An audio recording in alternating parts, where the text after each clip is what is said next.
Alors, comme toute opération éducative, d'apprentissage, de formation, il y a des méthodes, il y a des techniques, il y a des expériences. Pour l'orientation, il y a beaucoup d'outils qui sont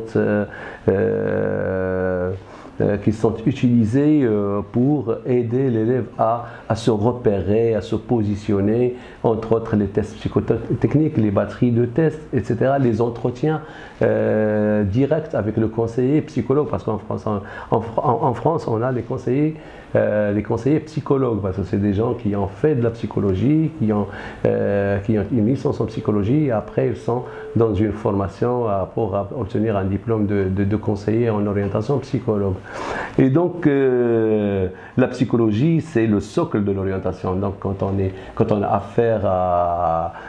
aider, à soutenir un étudiant, à se repérer, à se positionner, à avoir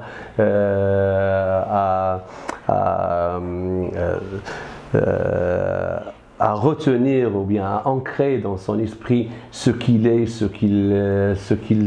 qu'il vaut. Donc il faut bien sûr qu'il y ait des techniques d'entretien, des techniques de passation de tests pour pouvoir aider l'élève à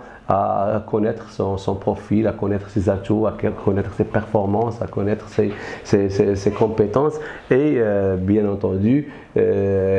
pour en fin de compte développer en lui une espèce de motivation qui le laisse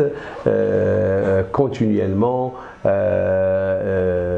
motivé, avec une envie forte et intense d'être à l'école, de jouer son rôle, d'être acteur, d'être présent, donc à travers ces outils-là et à travers bien sûr un travail collégial où chacun doit apporter sa contribution, professeur, administration, parents, conseillers en orientation, société civile, environnement de l'école, environnement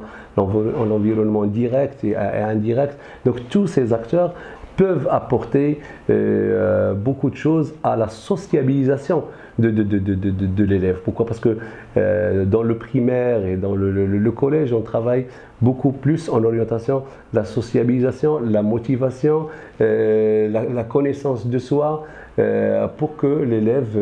prenne conscience de la possibilité qu'il est utile pour faire quelque chose, qu'il est utile pour